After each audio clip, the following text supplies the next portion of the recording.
Bonjour les amis, bienvenue sur la chaîne Parascolaire électronique et programmation. On continue avec l'assemblage de notre petit module ici, le Frog Sounds. Alors si vous êtes nouveau sur la chaîne et vous n'avez pas vu encore les autres vidéos explicatives, le Frog Sound c'est un émetteur-récepteur qui permet de transmettre et de recevoir des messages en code Morse sur la fréquence de 7.023 MHz, plus ou moins.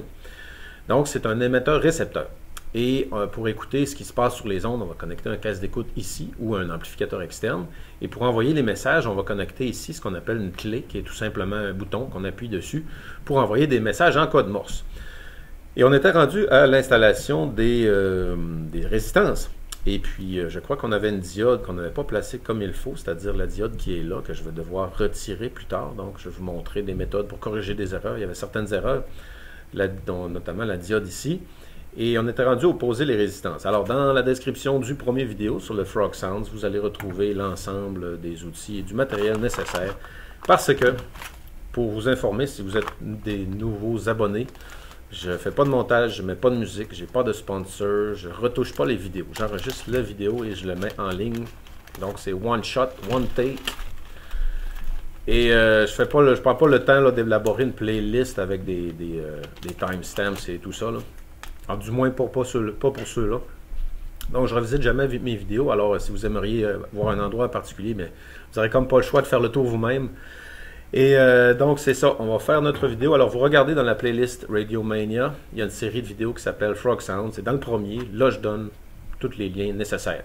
Et j'ai simplement, par paresse, pas envie de tout refaire, tout le temps le copier-coller, de tout mettre les liens toutes les fois, là. Donc, allez voir dans le premier vidéo. Aujourd'hui, vous avez besoin, évidemment, de votre multimètre. Encore une fois, je n'ai pas de sponsor, je ne reçois pas d'argent. Si vous avez vu une pub avant la vidéo, j'en suis vraiment désolé, mais je ne reçois aucun argent et je ne veux pas de publicité sur ma chaîne, mais hélas, les choses sont comme elles sont. OK, comment mesurer? J'utilise le Mastec MY68, que simplement, c'était lui qui était dans la boutique quand j'ai été dans le magasin cette journée-là, et puis je trouvais qu'il y avait un beau look. J'aimais bien la description de l'appareil avec les fonctions très utiles.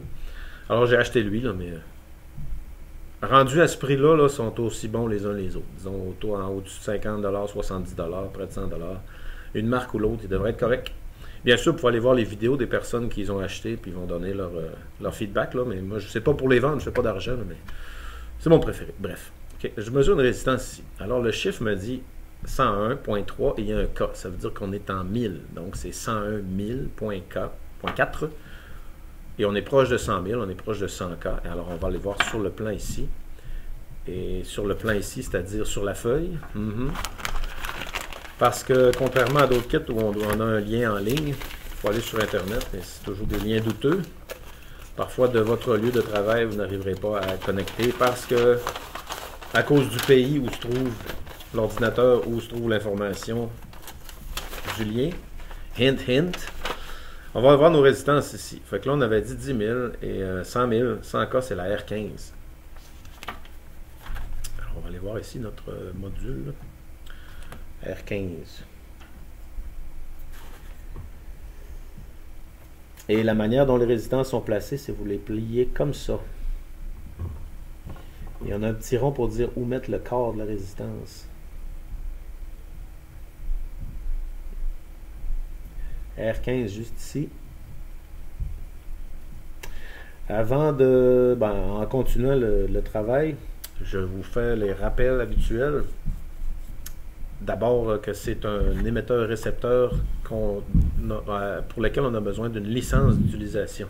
Si on veut l'utiliser de manière quotidienne, pour communiquer avec des gens, il faut avoir le permis de radio-amateur, la licence de radio-amateur, qui va vous donner des lettres d'appel. On est à 216 000, c'était pas pour dire à peu près 220 K.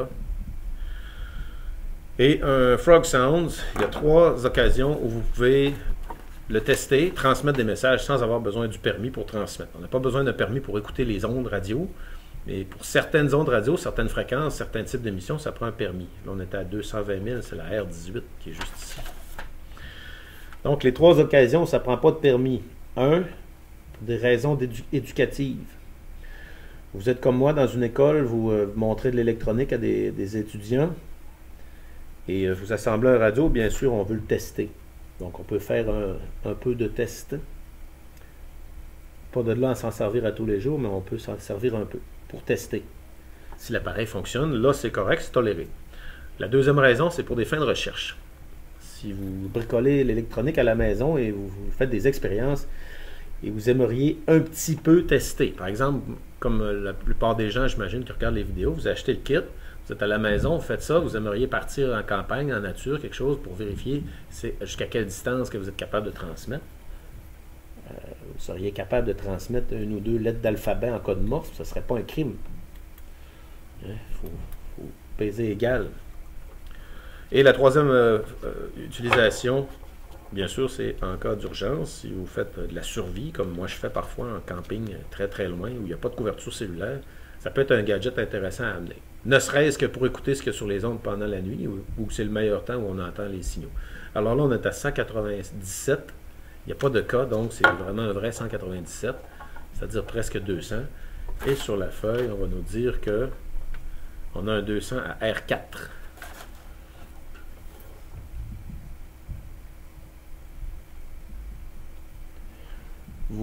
Si vous êtes intéressé vraiment à tester la capacité de votre émetteur-récepteur, bien sûr, vous pouvez aller faire les cours puis obtenir la licence de radioamateur.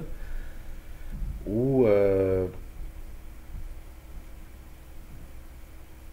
vous pouvez bien, par exemple, acheter deux modules, en connecter un sur un Arduino pour prendre des mesures, pour savoir à quelle heure il reçoit des signaux, quels signaux il reçoit. Donc, il y a possibilité de faire, on pourrait dire, une expansion à partir du module de base.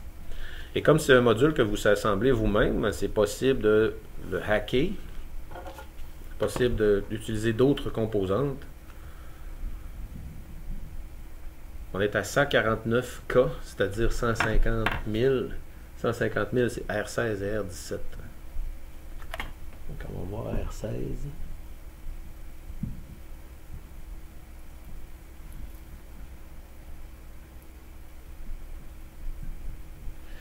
Moi, personnellement, je tombe dans la catégorie des collectionneurs de modules. J'achète des modules, je les assemble, je les teste pour voir si ça fonctionne. Et puis après ça, je passe au suivant. Donc, j'ai pas de module avec lequel je suis tombé en amour particulièrement.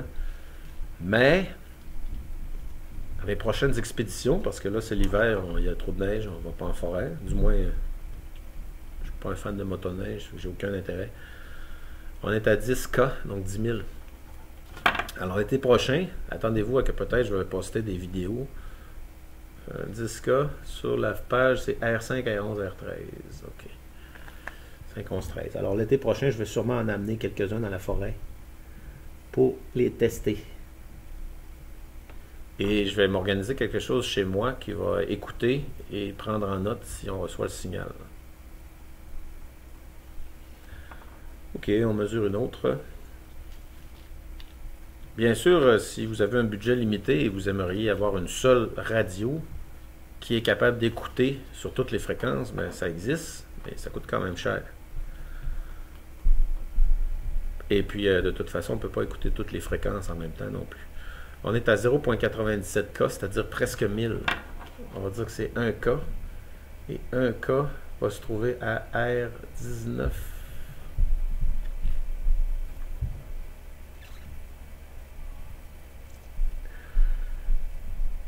Cette semaine, en fait, à la fin de la semaine prochaine, c'est Spring Break. La semaine de relâche. Okay, on va regarder ici, on a besoin de R19. Ah, R19, je t'ai vu. Là.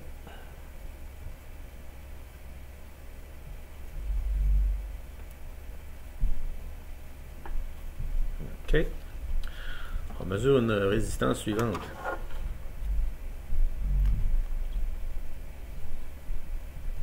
« 0.99K, c'est-à-dire presque 1K.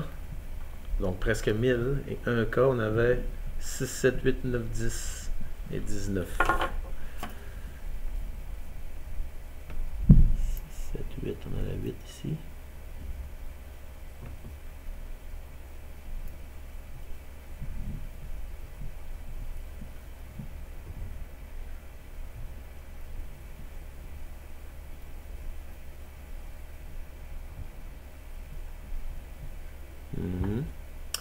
dépend de votre degré de minutie et jusqu'à quel point vous voulez que toutes les composantes soient vraiment bien installées, que ça a l'air professionnel. Là, on est à 10K, 10 000.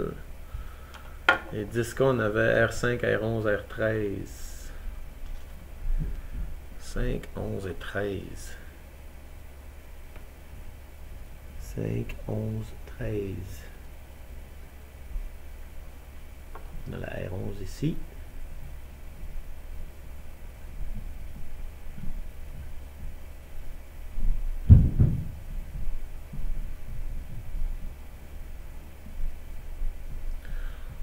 Ok donc. Alors, on va se faire un petit peu de soudure avant de continuer. Je vais chercher ma troisième main.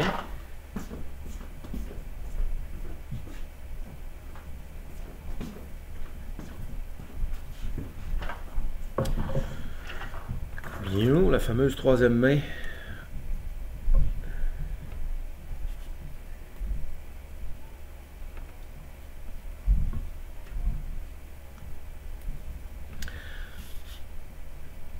Avec un Frog Sounds et un crayon et un papier, vous pouvez écouter les messages en code Morse et prendre en note si vous êtes assez rapide, mais c'est quand même assez rapide. Quand j'écoute ces fréquences-là, cette fréquence-là en particulier, là, juste au-dessus du 7 MHz, ça va trop vite. J'arrive pas à comprendre ce que les gens disent en code Morse parce qu'ils tapent le code Morse trop vite, c'est trop des pros. Alors que faire? Ben, il existe des appareils que vous pouvez connecter qui vont déchiffrer pour vous les signaux de Morse. Là, ça reste encore à tester. Hein. J'en avais acheté un, je ne l'ai pas testé encore.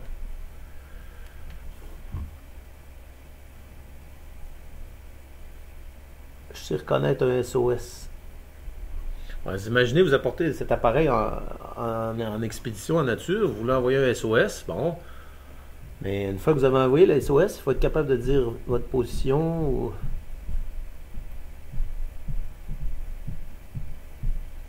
Vous devez connaître votre position au GPS. Je vais monter mon fer encore plus. Sauf que il y a moyen de retrouver qui envoie un SOS avec un procédé qui s'appelle la triangulation.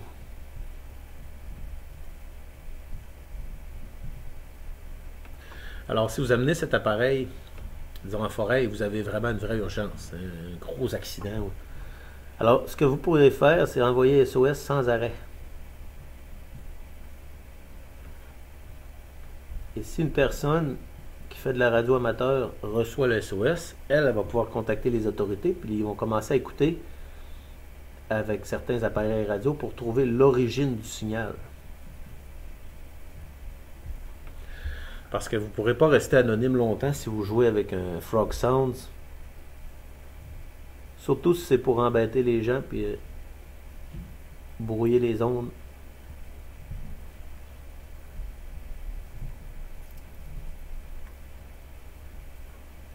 Vous prenez un Frog Sounds, vous envoyez un SOS sans arrêt, éventuellement il y a quelqu'un qui va venir. Même si vous envoyez rien d'autre que SOS.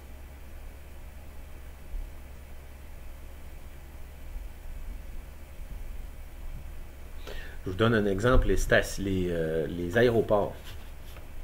Les aéroports, dans les ordinateurs, les radios des aéroports, il y a ce qu'il faut pour trianguler.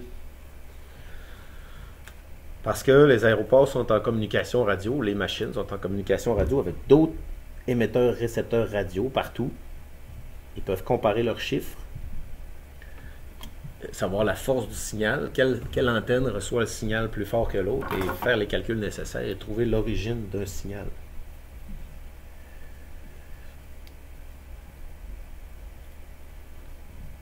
Si vous êtes perdu en mer ou perdu en forêt, tout ce que vous avez besoin de faire, c'est de transmettre un signal radio de manière régulière. Transmettre votre SOS.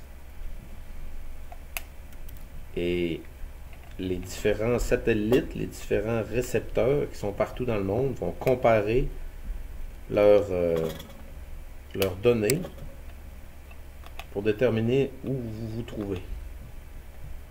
Et éventuellement, ben, la défense nationale, là, je suis en train de faire la coupe de cheveux. Là. Éventuellement, les forces armées de votre pays ont évidemment les appareils nécessaires pour partir à votre recherche et trouver l'origine du signal. Exemple, vous êtes en forêt, vous avez un frog sound, vous envoyez un SOS. Éventuellement, peut-être vous allez entendre un hélicoptère avec à bord les appareils nécessaires pour essayer de trouver la source du signal. Donc, il n'y a pas de signal anonyme. On ne pourra pas se cacher très longtemps, à moins d'avoir quelque chose qui s'appelle un relais. Parce que il y a quand même toujours des personnes qui vont faire de la communication radio sans tenir compte des lois, c'est-à-dire sans aller chercher leur permis, ils vont quand même transmettre. Puis il y a une façon de coincer les personnes qui transmettent de façon illégale avec la triangulation. On est à 150 cas, c'est-à-dire 150 000. Je pense que mon testeur, de moins en moins de piles. 150 cas, on était où? 150 cas, c'était R16, R17.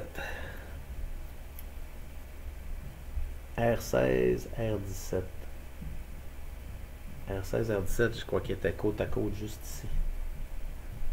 R17. Tadoum. Tadoum. Même si vous utilisez un CB. Vous savez ce que c'est un CB? On en a monté un kit dans la dernière série. C'est un CB en kit. Vous transmettez des bêtises avec un CB. Vous partagez de la musique, votre signal est trop fort, vous ne respectez pas les règles. Il y a un moyen de trouver l'origine du signal.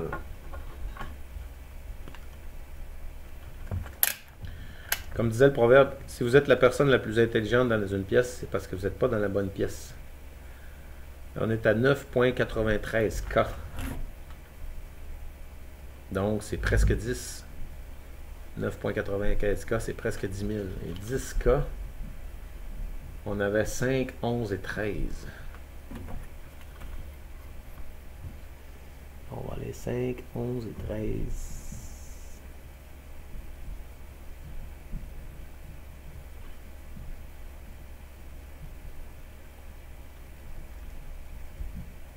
On a 13 ici. Just like that. Quand je crochis la patte, pas celle-là qui est en dessous du corps de la résistance, mais celle-là qui est en dessous du corps de la résistance, elle a tendance à déjà être droite. Quand je vais crocher ma patte de résistance en dessous, autrement dit, je crochis la plus courte. Là, on est à 1.01 K, c'est-à-dire 1000. Et 1000, c'était 6, 7, 8, 9, 10, 19. 6, 7, 8, 9 ici.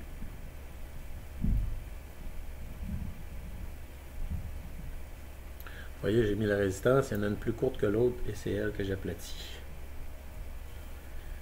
Like this. OK. Résistance suivante.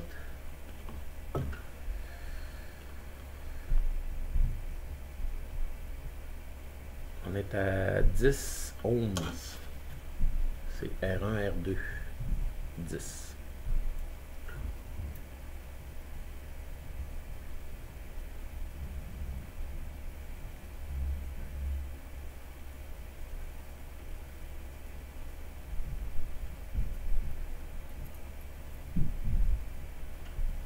Voilà. C'est moi. Voilà. OK, suivant. Et alors attention ici, là, la composante qui est ici, cette composante-là, c'est pas une résistance, c'est une inductance. À ne pas confondre, sur le diagramme, il va y avoir la lettre L, et il y a des chances que celle-là aussi, c'en est une. Et ça ici, c'est toutes des résistances. Possiblement qu'il va y avoir un surplus là aussi, comme c'était pour le cas des capaciteurs.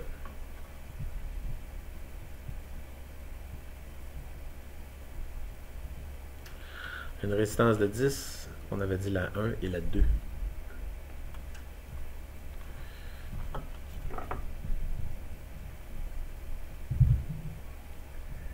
R1, R2.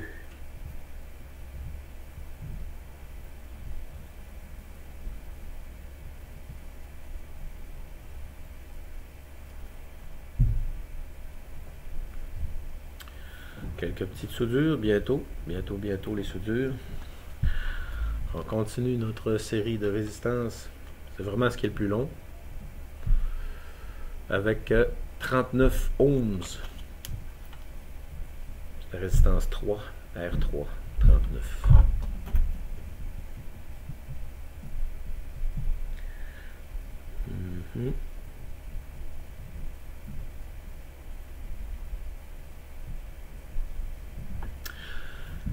Bien.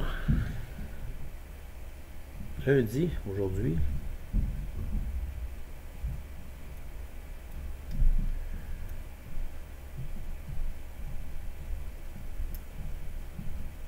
Ok, pas trop mal. On peut en faire une autre. Et ensuite, on va souder. Okay. Sur le pad ici. On est à 4.6K, c'est-à-dire presque 5000. On est à 40. Attendez, là. Ça, c'est la fameuse résistance. Des fois, ils mettent un point. On est à 4600. C'est la R12. C'est marqué 4.7K. Des fois, c'est écrit 4K7. R12.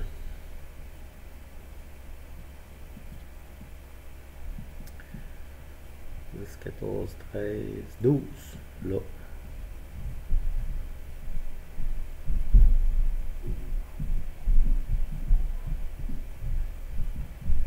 Tadam. OK, avant de continuer, parce qu'on arrive sur la fin, il nous reste 3 transistors. Et hey, c'est vrai, on a une bobine à faire aussi.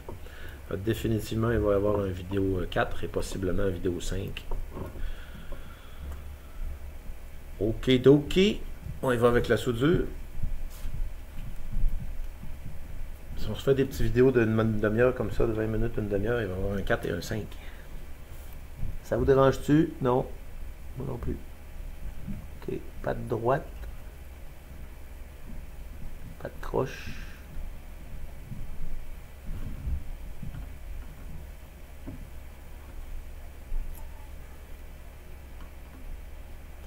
Ça se fait vite. Je ne veux pas être là longtemps.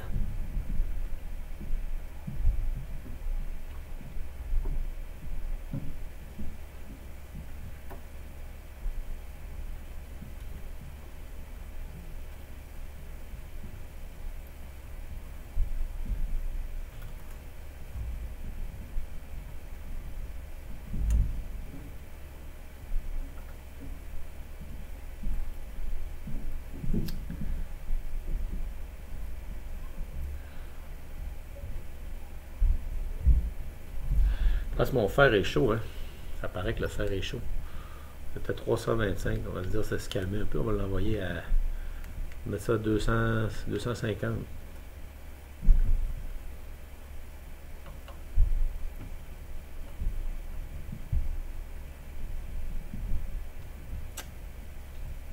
Tout de suite, la première soudure que j'ai faite en tombant à 250 était moins belle. Je vais le mettre à 270.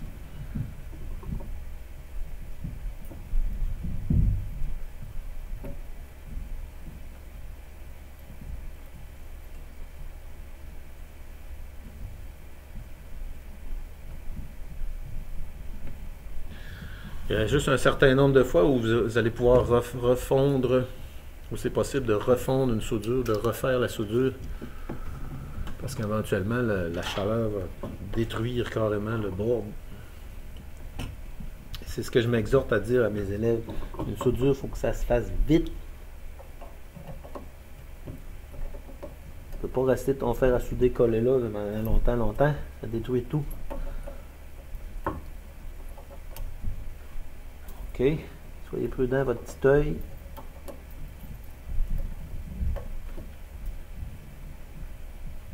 Prudence, petit œil.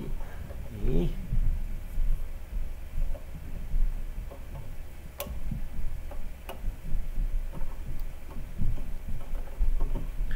je rappelle le truc de couper la pâte. Ne pas couper la soudure dans la soudure. Parce que ça fait forcer la soudure et on peut causer des problèmes. OK, OK? Fait que si vous coupez direct dans la soudure, ça peut forcer la soudure, ça peut casser la soudure et vous allez avoir un bug au fonctionnement, vous ne trouverez pas votre bug. Bien, pas si mal, pas si mal. Il n'y a pas trop de mouche. La diode qui est ici, qu'on va enlever plus tard. Et là, on va continuer à mesurer nos résistances. Il nous reste, je sais pas moi, 5 minutes de plus. Qu'en dites-vous? Et notre résistance ici, on est à 0.9 1000, c'est-à-dire 1K. Et 1K, c'était 6, 7, 8, 9, 10, 19. 6, 7, 8, 9, 10, 19. 10 là.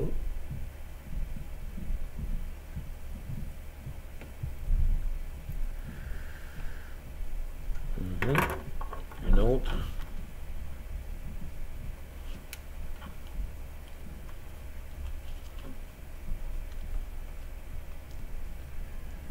Et on est à presque 1000. 1K. 6, 7, 8, 9, 10, 19. 6, 7, 8, 9, 10, 19.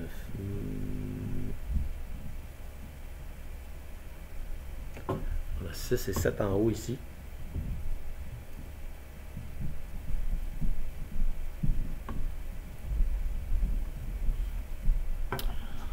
Suivante.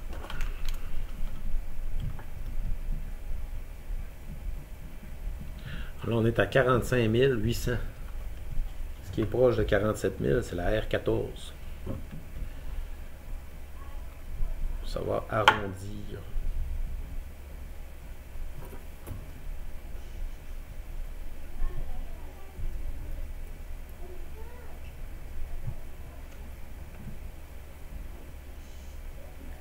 Tiens. Et on fait encore une résistance. Est-ce qu'il va en rester? Peut-être une, peut-être deux. Alors là, on est à 1001. 1K, c'était encore 6, 7, 8, 9, 10, 19. J'avais 7 ici en haut.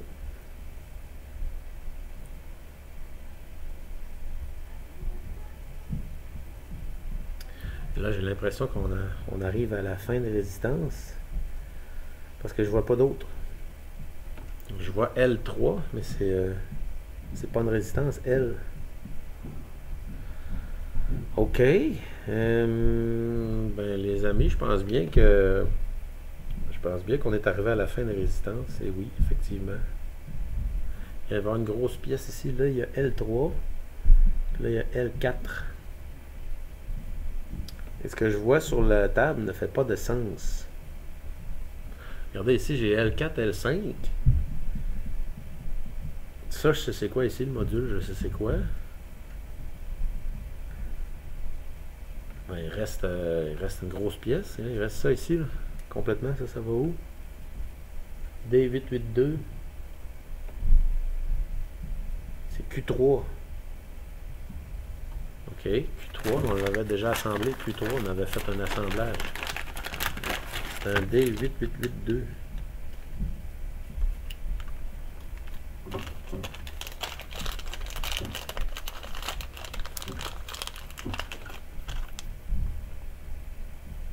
Ils m'en ont envoyé deux pareils. Eh bien. OK, fait qu'on l'a placé dans notre pièce de surplus. Et les inductances, on va aller jeter un coup d'œil. C'était quoi les inductances? L. Alors, regardons notre plan ici. Est-ce que vous voyez L? L1. Ouais. Fixed inductance. Adjustable resistance. C'est pas ça. Est-ce qu'il y avait une autre page? Non, il n'y a pas d'autre page. L4. The apparent color is black. Ah, ça c'est les bobines. Ouais, c'est les bobines qui vont là. OK, là on a besoin de L3. OK, il faut savoir où se trouve L3. Ici on a L1. On n'indique pas L3 nulle part ailleurs. voyez sur le plan, il n'y a pas de L3. Ben, c'est pas rigolo. Qu'est-ce qu'on doit faire? Regardez sur les plans ici, là. Il n'y a pas d'indication sur L3.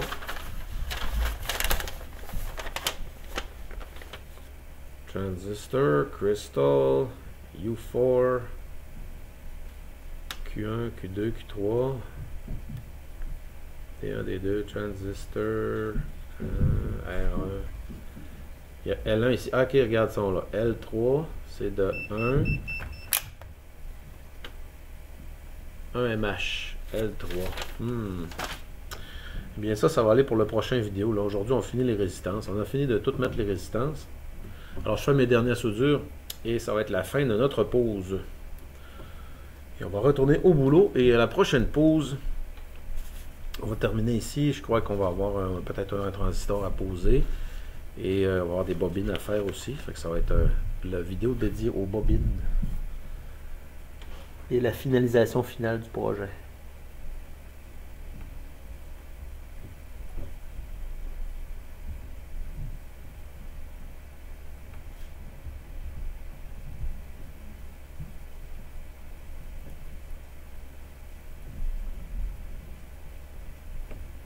Ok, alors c'est tout pour cette vidéo.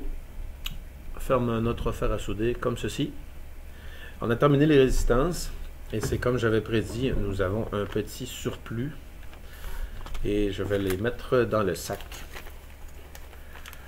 avec notre surplus de capaciteur céramique. Nos résistances en surplus, j'en ai 4. On va les mettre là. Tidioum.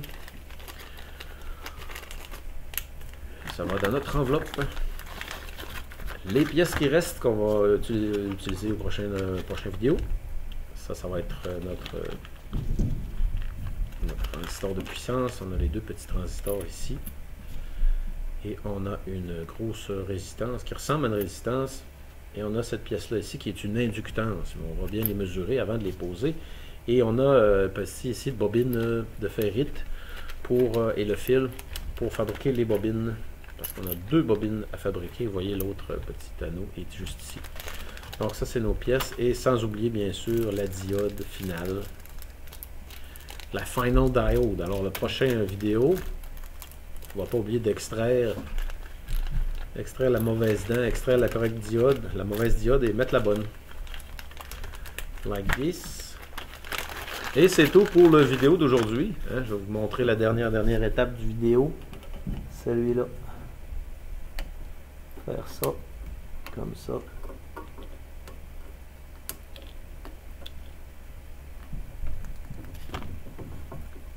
C'est tout pour la vidéo d'aujourd'hui. Si vous aimez la série, si vous avez des questions, des commentaires, ne vous gênez pas surtout dans la section des commentaires.